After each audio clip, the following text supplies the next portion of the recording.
Or, il y a un dispositif de sexualité que Foucault expose dans La volonté de savoir, et c'est un dispositif qui, comme vous le savez, comporte justement ce fameux passage de la sexualité qui est régie par les lois, en particulier par les lois de familiarité, de filiation.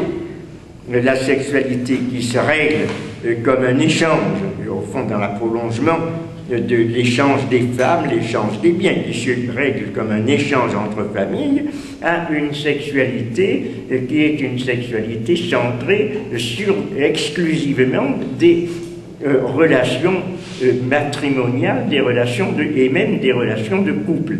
C'est au XVIIIe siècle. Je ne commande pas ici Foucault, mais je m'appuie uniquement sur cette indication. Il y a une modification dans la sexualité moderne qui fait passer la sexualité de cette notion de l'échange entre des familles, du domaine de la filiation, de la procréation même, à l'exclusive relation entre des couples, qui comportent également la pédagogisation sexuelle de l'enfant, etc., la psychiatrisation du pervers. Donc il y a effectivement tout un dispositif qui à un certain moment va paraître naturel dans l'appréhension que nous avons directement des problèmes de sexualité considérés comme éternels et naturels. Elle correspond à une certaine forme de pulsion, mais enfin c'est une pulsion qui elle-même est profondément structurée dans ce dispositif. Entre parenthèses, la psychanalyse y intervient, mais la psychanalyse a peut-être le tort d'avoir fixé d'une façon unilatérale un certain type de sexualité comme étant la sexualité en soi. Foucault met cela en perspective qui est historique.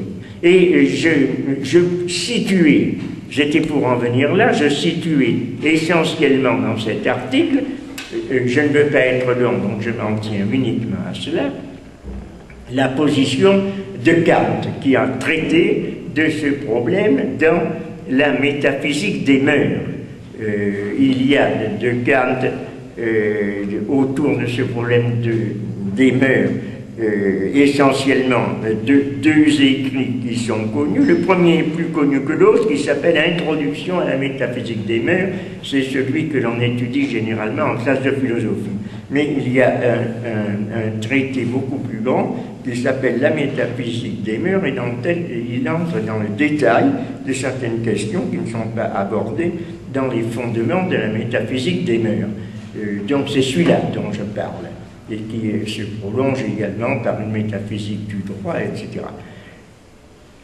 Dans cette métaphysique des mœurs, il étudie le mariage, et il aborde le mariage sous une forme très intéressante et nouvelle, c'est-à-dire le mariage n'a rien à voir avec la procréation.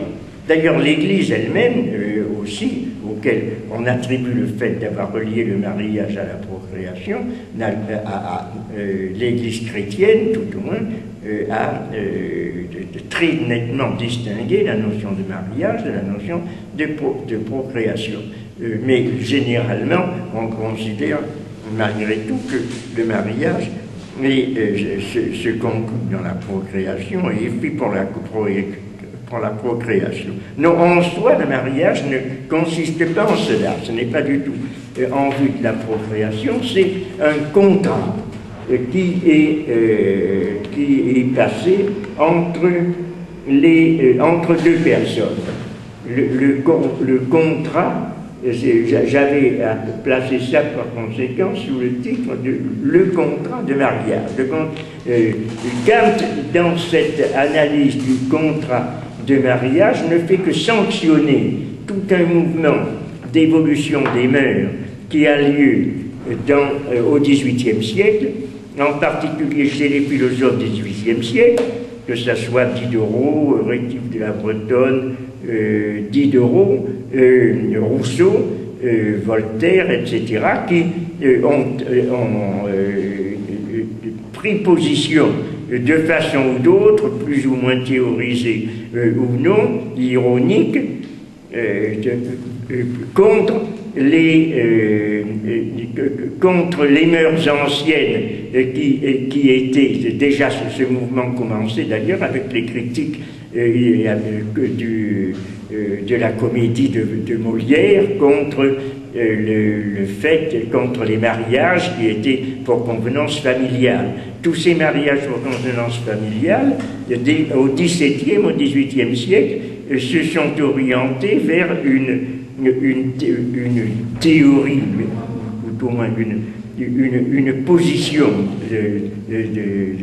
dans les mœurs modernes qui était de limiter la sexualité, le droit de sexualité à une relation consentie à l'intérieur du couple. Et c'est ce que fait Kant en lui donnant une forme qui est la forme qui est celle générale de sa philosophie, c'est-à-dire comment arriver à insérer dans une sorte de déduction a priori, de système rationnel, ce qui est un contrat qui est placé entre les individus. Pourquoi? Pour la jouissance. Et qu'est-ce que veut dire la jouissance? C'est la remise l'un à l'autre réciproquement de la possession du droit de posséder l'usage de ses organes sexuels. C'est-à-dire que chacun s'engage dans la possession de l'usage des organes sexuels de l'autre partie. Quel est le problème? J'écrivais, je regarde ce que j'écrivais parce que je m'en souviens plus de façon très précise, celui de la possession, entendu au sens sexuel, physique et psychique, réunis. Comment puis-je posséder une autre personne? Comment, moi qui suis une personne, puis-je me laisser posséder? C'est-à-dire, c'est ça, la possession des organes. Les organes sexuels sont des choses, en quelque sorte.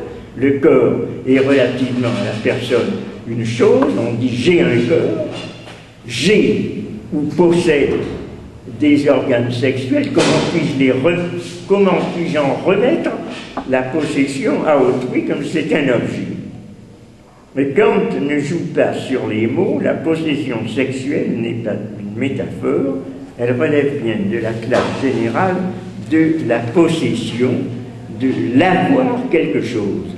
Comment une personne peut-elle se faire chose et se laisser avoir? Voilà, au fond, quel est le problème que Kant pose à propos de la légitimité du mariage, à partir de quel engagement.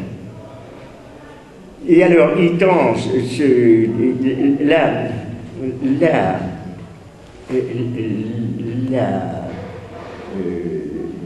résolution de ce problème est résolue dans un passage de la métaphysique des mœurs qui s'appelle du droit conjugal, où Kant présente le commerce sexuel, commercium sexuale. Il utilise beaucoup le latin de façon à voiler un petit peu la crudité un petit peu de ce qu'il dit. C'est l'usage mutuel des organes et des facultés sexuelles d'un individu de sexe différent. Je le prononce à la française parce que j'aime pas prononcer le latin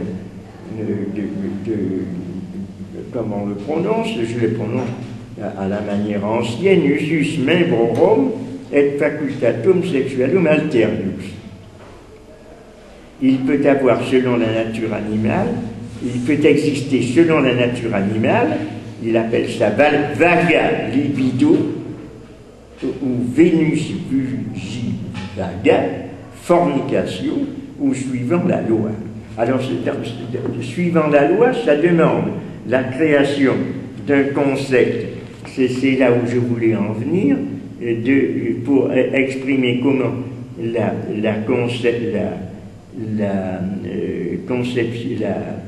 légalisation de ce commerce est est possible, c'est que l'on introduit un concept nouveau, c'est-à-dire ce qu'il appelle un droit réel, personnel.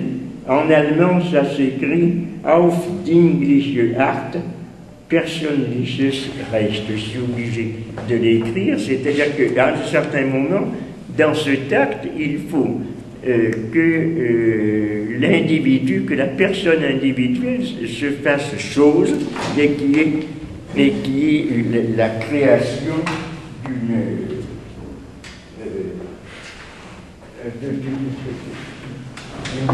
quasi-chausalité, si vous voulez, de la chose.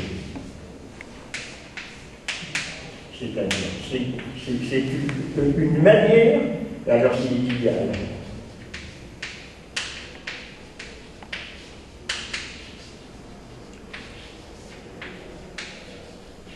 C'est-à-dire, c'est un droit personnel, puisque c'est un accord ou un contrat qui est placé entre deux personnes qui sont morales, mais qui est fait sur un mode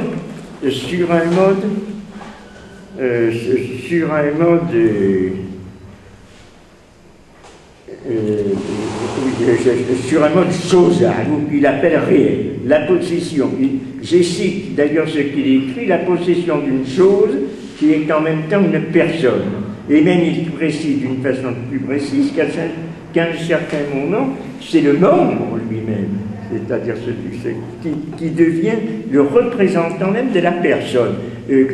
C'est un peu ce passage que Foucault mentionne dans La volonté de savoir, qu'il a repris plusieurs fois, qui est un peu énigmatique, où il dit assez souvent, le XVIIIe siècle a inventé la sexualité, c'est-à-dire qu'au XVIIIe, à travers tous les différents textes, que ce soit des textes sérieux ou des textes amusants, comme par exemple les bijoux indiscrets de Diderot, il y a l'invention de la sexualité, du plaisir sexuel, détaché de la procréation, détaché de la filiation, détaché de l'échange des femmes, de la quasi-vente des femmes.